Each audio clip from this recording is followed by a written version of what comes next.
Israel's war in the Gaza Strip has reached another grim milestone. Palestinian health officials in the territory say the death toll in more than 14 months of fighting has now reached over 45,000 people.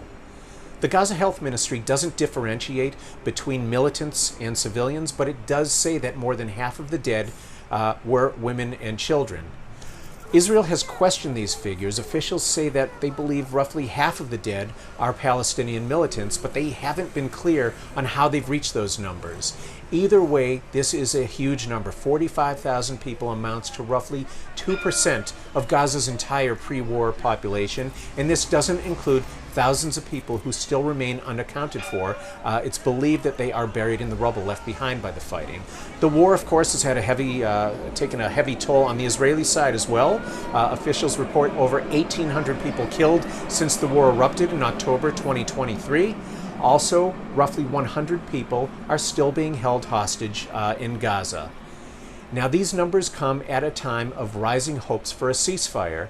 International mediators, the U.S., Egypt, Qatar, have resumed their mediation efforts and have been moving across the region, holding very high-level talks.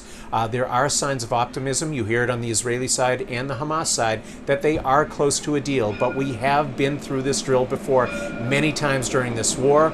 All sides caution that there are still key details that need to be worked out, so it's unclear if or when there finally will be a deal to end this war.